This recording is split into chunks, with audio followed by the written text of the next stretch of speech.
আল্লাহ।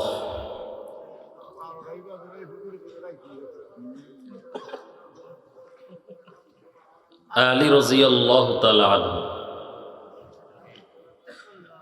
একটা জুতার ফিতা সাহাবায়ে কেরামদের ছিঁড়ে গেলে আল্লাহর কাছে চাইতেন। কার কাছে চাইতেন? আল্লাহর কাছে। দুনিয়া পায় নাই, কিন্তু পরকালের বাদশা। আমরা কি চাই? দুনিয়া চাই না পরকাল চাই? বলেন বলেন না কি চাই? দুনিয়া চাই না পরকাল?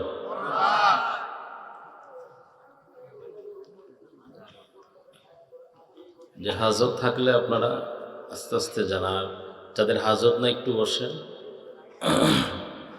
কথা ছিল যে আপনারা শেষ পর্যন্ত থাকবেন। আমি তো চাইতেছি এখনই মুনাজাত দেওয়ার জন্য, তাহলে পরিবেশটা ইনশাল্লাহ থাকবে তো, এমন নাকি?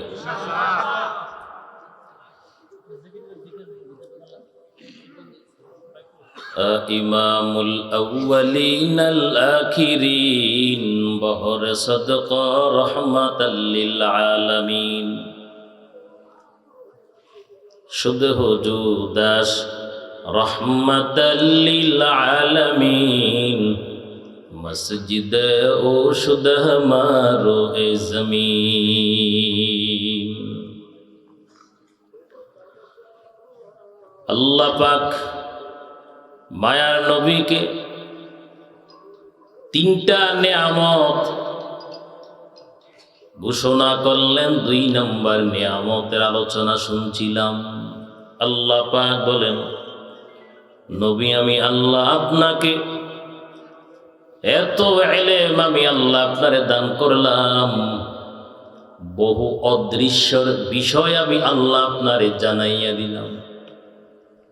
যা আপনি জানতেন না তা আমি আপনারে জানাইয়া দিলাম, পথ প্রদর্শন করলাম। 3 নাম্বার আল্লাহ পাক বলেন, ওয়াজাদাকা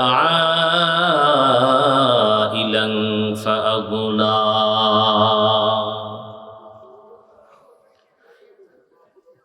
আল্লাহ পাক বলেন, পয়গম্বর আমি আপনাকে পেয়েছি নিঃস্ব অবস্থায়। নিঃস্ব অবস্থায় পাইয়া আমি আল্লাহ আপনার অভাব দূর করলাম। আল্লাহ পাক বলেন, নবী আমি আপনারে নিঃস্ব অবস্থায় পাইয়া অভাব দূর করলাম।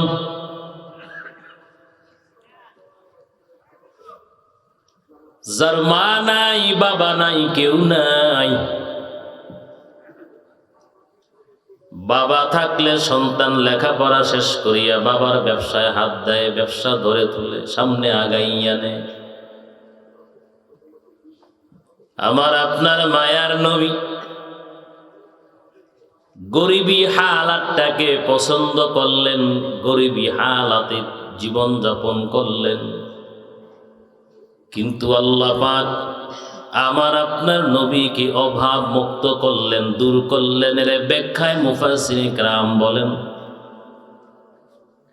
নবীজির বয়স যখন 25 বছর, আম্মা জান খাদিজাতুল কুবরা রাদিয়াল্লাহু তাআলা আনহা আরবের মধ্যে যত ব্যবসায়ী ছিলেন তাদের মধ্যে উল্লেখযোগ্য একজন ব্যবসায়ী হলেন আম্মা জান খাদিজাতুল কুবরা।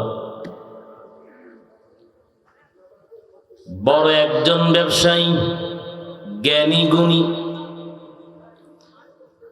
আল্লাহ পাকের ওয়াদারে আম্মা জান খাদিজাতুল কুবরার বয়স তখন ছিল 40 বছর, নবীর বয়স ছিল 25 বছর। আল্লাহ পাকের হুকুম ওয়ার্ডার,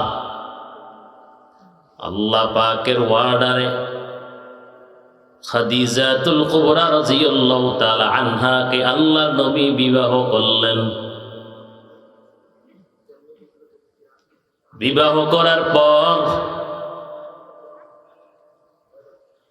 যত সম্পদ, ব্যবসা বাণিজ্য যা কিছু ছিল আম্মা জান খাদিজা সব কিছু আল্লাহর নবীর নামে উৎসর্গ করে দিলে। নবীর আর কোনো অভাব আসেনি, কথা কয় না। আল্লাহ পাক বলেন ওয়াজাদাকা আইলান ফাআগনা, নবী আমি আপনাকে পেয়েছি নিঃস্ব, কিন্তু আমি আল্লাহ আপনার অভাব দূর করে দিলাম। খাদিজাতুল কুবরা রাদিয়াল্লাহু তাআলা আনহা মায়ার নবীকে যতদিন দুনিয়ার জমিনে জিন্দা ছিলেন আল্লাহ নবীকে ছায়া দিয়া রাখতেন। সুবহানাল্লাহ। একদিক দিয়া ছায়া দিতেন আলী ইবনে আবি তালেব, নবীজির আপন চাচা আবু তালেব। অন্য দিক দিয়া ছায়া দিতেন আম্মাজান খাদিজাতুল কুবরা রাদিয়াল্লাহু তাআলা আনহা। আল্লাহ নবী হেরা গুহায় ধ্যানে মগ্ন।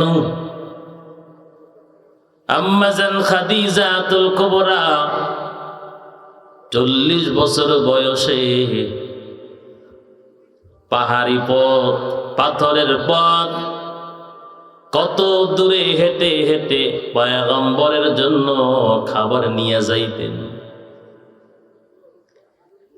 এমন একটা সময় আল্লাহর নবীকে ছায়া দিয়ে রাখতেন, যেই সময় মুসলমানদের সংখ্যা একেবারে কম, আর বেঈমানদের অত্যাচার উৎপাত তখন সবচাইতে ছিল বেশি। সমস্ত সম্পত্তি আল্লাহ নবীকে দিয়া দিলেন।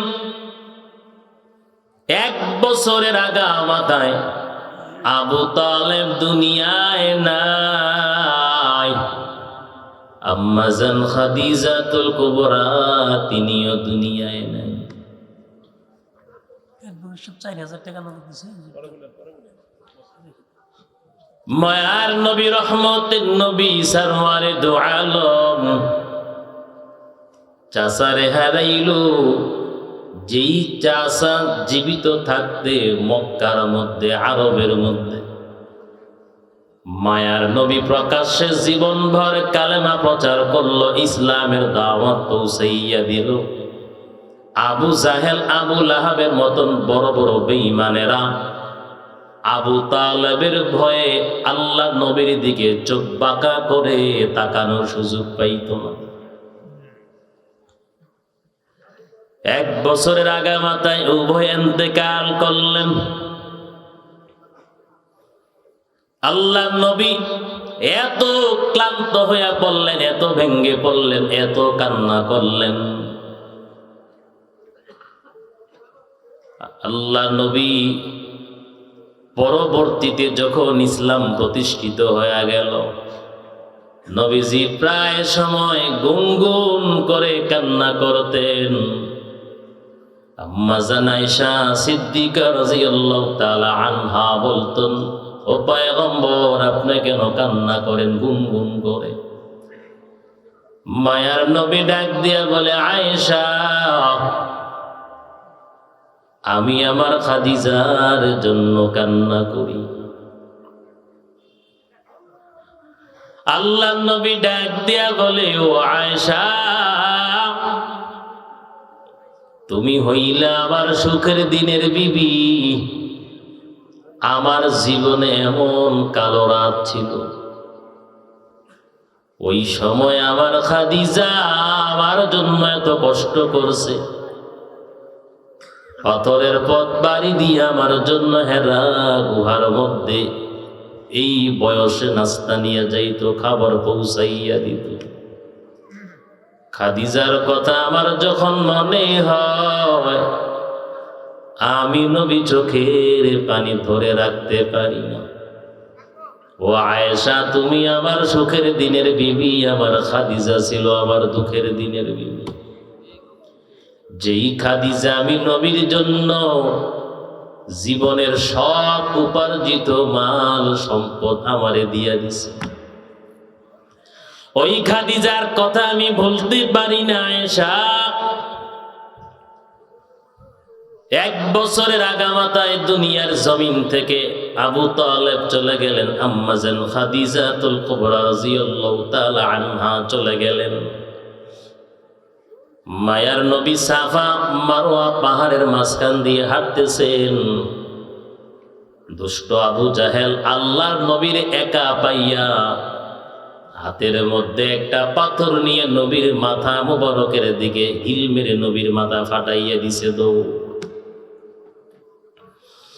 দূর থেকে বীর আমির হামজা, তিনি তখনও মুসলমান হয় নাই, দূর থেকে তাকাইয়া ওনার স্ত্রী পুরোটা ঘটনা পর্যবেক্ষণ করলেন। ঘরের ভিতরে চলে গেলেন। আল্লাহ নবী কান্না করতে করতে আমির হামজার ঘরের ভিতরে আসলেন। আল্লাহ নবীর আপন চাচী আমির হামজা রাদিয়াল্লাহু তাআলা আনহু নার স্ত্রী, কপালের এবং চেহারার রক্তগুলো পুছতেছেন আর বলতেছেন, ভাতিজা একটু ধৈর্য ধরো, আজকে তোমার চাচা বাড়িতে আসুক, আমি তারে ঘোড়ার উপর থেকে নামতে দেব না যতক্ষণ না পর্যন্ত এর বদলা না নেয়। তখন বীর আমির হামজা কালেমা পড়ে নাই, মুসলমান হয় নাই। একটু পরে তিনি শিকার থেকে আসলেন। বিবি দৌড়াইয়া গিয়া বলে, স্বামী আমার, আমি আপনারে আজকে ঘোড়ার উপর থেকে নামতে দেব না যতক্ষণ না পর্যন্ত ভাতিজা মুহাম্মদের বদলা না নিবেন। তখনও মুশরিক ছিল, কালেমা পড়ে নাই। এরপর আল্লাহর নবীরে কি পরিমাণ মোহাব্বত করতেন। আমির হামজা ডাক দিয়া বলে, স্ত্রী বলো, আমার ভাতিজার কি হইল? দুষ্ট আবু জাহেল মাথা ফাটাইয়া দৌড় মারছে, আজকে তুমি এর বদলা নিবাই নিবা, কারণ তোমার ভাতিজার দুনিয়ার জমিনে মা নাই, দুনিয়ার জমিনে বাবা কেউ নেই। আজকে যদি আব্দুল্লাহ জমিনের মধ্যে বেঁচে থাকতো, আরবের মধ্যে কোনো মায়ের সন্তানের কলিজার মধ্যে সাহস হইত না মুহাম্মদের একটা টোকা দিবে। এই কথা শোনার পর ঘোড়ার উপর থেকে নামে নাই, দিছে দৌড়। আবু জাহেলের বাড়ির দরজার সামনে দাঁড়াইয়া দরজার মধ্যে নক করছে আর ডাক দিয়া বলে, আবু জাহেল বাড়িতে আসনি কে? আমি আমির হামজা, দরজা খোল। দরজা খোলার পর বলে, আমির হামজা কেন আসছো? আমির হামজা ডাক দিয়া বলে, আবু জাহেল, তোর কলিজার মধ্যে এত সাহস কেমনে হয়? তুই আমার ভাতিজা মুহাম্মদের মাথা ফাটাইছ।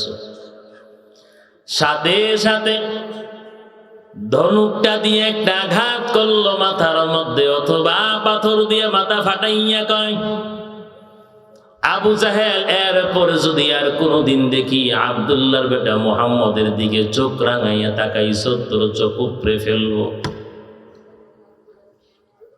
এবার চলে গেল আমির হামজা মুহাম্মদ সাল্লাল্লাহু আলাইহি ওয়াসাল্লামের দরবারে।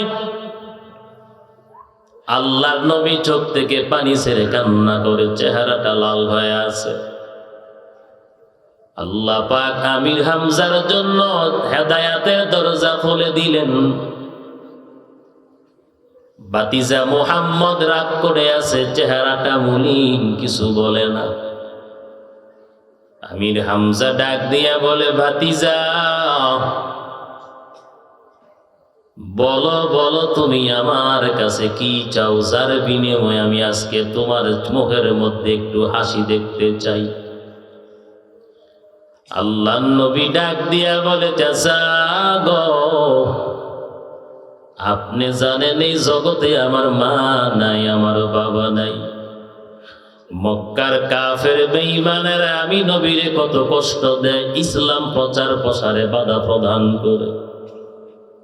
আবু জাহেল, আবু লাহাবের মতন দুষ্ট মানুষগুলো আমার কাছের হইয়াও বিরোধিতা করে। ও চাচা, আপনি জানেন এই দুনিয়ার জমিনে আমার কেউ নাই।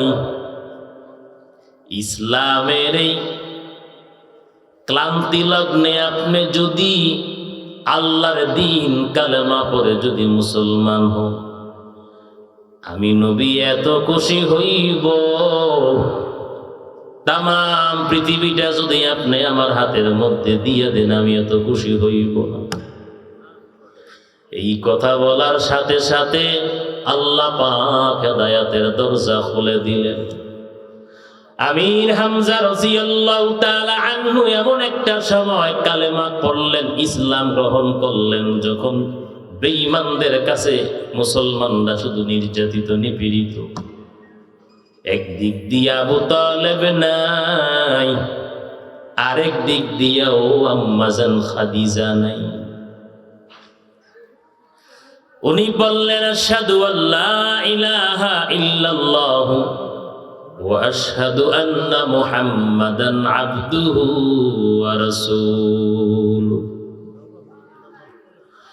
অতএব আল্লাহ পাক আমার আপনার নবীকে অভাব মুক্ত করলেন, তিনটা নিয়ামত আল্লাহ পাক দান করলেন। আল্লাহ পাক ৯ নাম্বার আয়াত থেকে আবার তিনটা আদেশ আল্লাহর নবীকে করলেন। কয়টা আদেশ? তিনটা বিষয়ে আদেশ আল্লাহ পাক নবীরে করলেন। আল্লাহ পাক বলেন,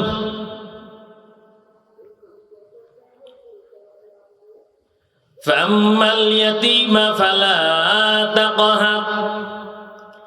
৯ নাম্বার আয়াতে আল্লাহ পাক বলেন فَأَمَّا الْيَتِيمَ فَلَا تَقْهَرْ। প্রথম নাম্বার আদেশ আল্লাহ পাক বলেন, ও পয়গম্বর আপনি এতিমের ব্যাপারে কঠোরতা অবলম্বন করবেন না। এতিমের ব্যাপারে, এতিম সম্পর্কে আপনি কঠোরতা অবলম্বন করবেন না, বিনয়ী হবেন, সদয় হবেন। এতিমের উপর, এতিমের মাল জবরদস্তিমূলক, কহার শব্দের অর্থ হলো জবরদস্তি করা, জোর করা, শক্তি প্রয়োগ করা। কহার শব্দের অর্থ হলো শক্তি প্রয়োগ করা, বল প্রয়োগ করা। বেওয়ারিশ বানাইয়া এতিমের মাল, এতিমের সম্পদ আত্মসাৎ করা যাবে না। আল্লাহ পাক পয়গম্বরকে বলেন, ও নবী এতিমের ব্যাপারে আপনি কঠোরতা অবলম্বন করবেন না। নবী ও দুনিয়ার তামাম পৃথিবীর উম্মতদেরকে জানাইয়া দেয়, একটা ঘরের মধ্যে এতিম সন্তান বসবাস করে। নবীজি বলেন, তার প্রতিবেশী এবং আত্মীয় স্বজন যদি এতিম সন্তানের সাথে যদি কঠোর ব্যবহার করে, তার সাথে যদি খারাপ আচরণ করে, নবী বলেন ১০০টা ঘরের মধ্যে ওই ঘরটা হলো সবচাইতে নিকৃষ্ট ঘর। বুখারীর হাদিস, আল্লাহ নবী বলেন, ইচ্ছাকৃতভাবে জেনে শুনে বুঝে কেউ যদি এতিমের মাল ভক্ষণ করে, এতিমের জায়গা, এতিমের সম্পদ যদি জবরদস্তি ভাবে আত্মসাৎ করে গ্রাস করে, নবী বলেন সে এতিমের মাল ভক্ষণ করে নাই, সে জাহান্নামের জ্বলন্ত অঙ্গার পেটের মধ্যে ঢুকাইল। অতএব খবরদার, সাবধান। এতিম দেখলে প্রত্যেকে এতিমের সাথে সদয় ব্যবহার করবেন, ভালো ব্যবহার করবেন, ধমক দেওয়া যাবে না। এতিমের সাথে কঠোরতা অবলম্বন করা যাবে না। আল্লাহ নবী কি আল্লাহ পাক নিষেধ করেছেন, এতিমের বিষয়ে কঠোরতা অবলম্বন করা যাবে না।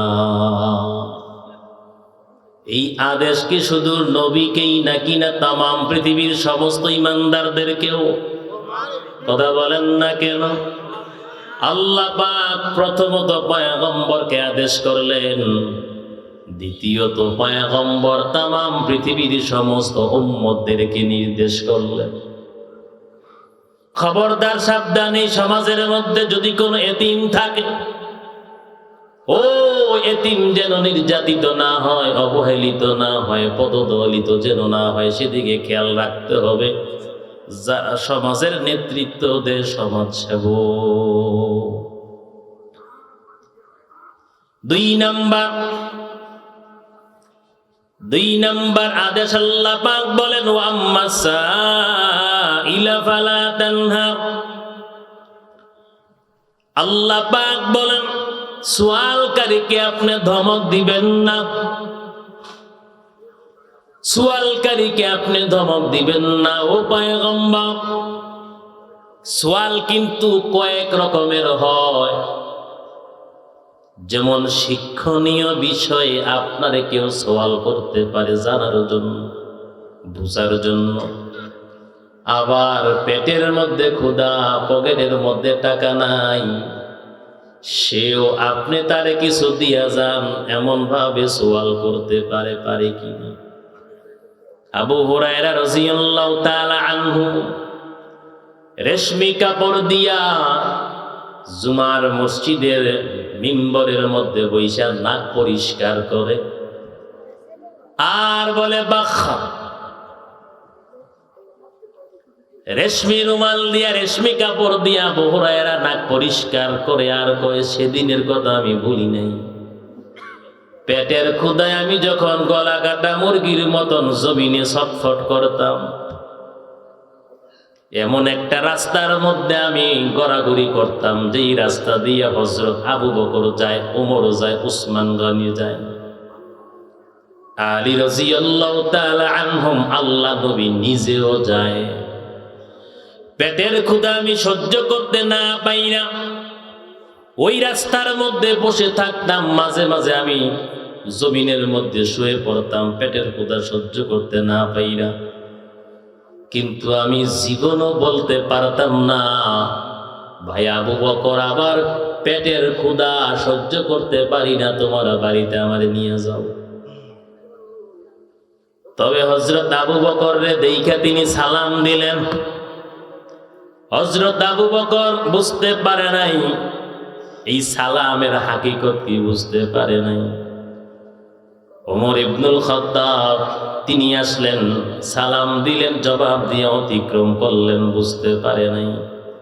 উসমান গনি জিন্নুরাইন আলী রাদিয়াল্লাহু তাআলা আনহু সালামের জবাব দিয়ে চলে গেলেন, বুঝতে পারে নাই।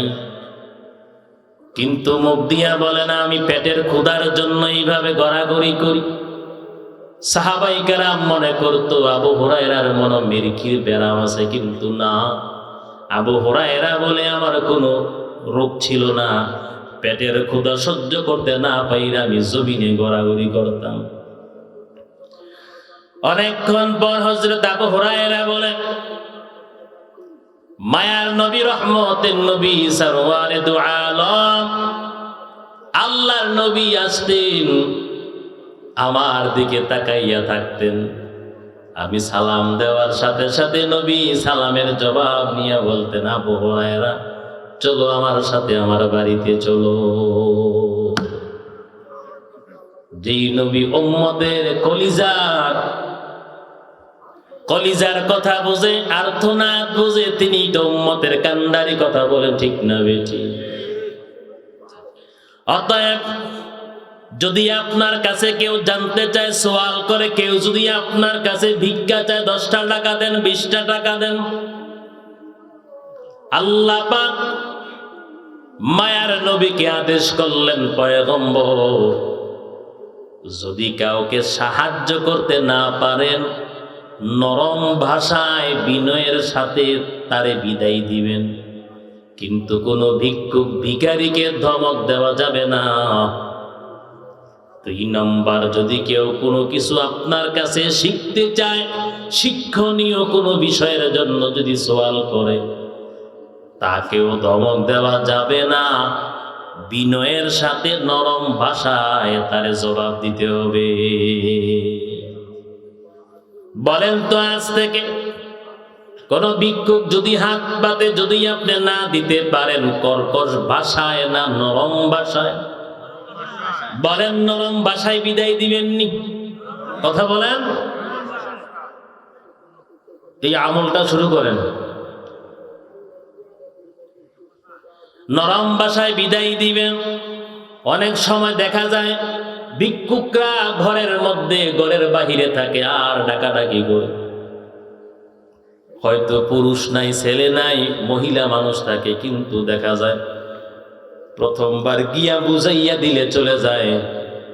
সে তো ক্ষুধার্ত আল্লাহর নাসুর বান্দা, বারবার ডাকাডাকি করার কারণে অনেকে অসন্তুষ্ট হইয়া ধমক দিয়া তাড়াইয়া দেয়। দেখি দেয় না? আল্লাহ পাক বলেছেন, খবরদার, সাবধান, বিনয়ের সাথে নরম ভাষায় ভিক্ষুককে না দিতে পারলে বিদায় দিব। সোয়ালকারীকে ধমক দেওয়া যাবে না। 3 নাম্বার চলে আসলাম। আল্লাহ পাক বলেন, ওয়া আম্মা বিনি'মাতি রাব্বিকা ফাহাদ্দিস। আল্লাহ পাক বলেন, ও পয়গম্বর, আপনি আপনার রবের অনুগ্রহের কথা বেশি বেশি লোক সমাজে প্রকাশ করেন, বর্ণনা করেন। কৃতজ্ঞতা অবশ্যই আদায় করতে হয়। আল্লাহ পাক বলেন, কৃতজ্ঞতা আদায় করেন, লোক সমাজে বেশি বেশি করে আপনার রবের কৃতজ্ঞতা বর্ণনা করেন। قال رسول الله صلى الله عليه وسلم لا يرحم الله من لا يرحم الناس। যে মানুষ মানুষের কৃতজ্ঞতা আদায় করতে জানে না, সে আল্লাহরও কৃতজ্ঞতা আদায় করে না। অতএব কৃতজ্ঞতা, যে আল্লাহ পাক আমাকে এত নিয়ামত দান করলেন, এত অনুগ্রহ দান করলেন, সেই রবের কৃতজ্ঞতা বেশি বেশি লোক সমাজে আদায় করেন। সূরাতুদ দুহা সম্পর্কে মিশরের একজন ইমাম বলেন, সূরাতুদ দুহা থেকে শুরু করে সূরা নাস পর্যন্ত প্রত্যেকটা সূরা পাঠ করার আগে তাকবীর বলতে হয়, এটা সুন্নাত।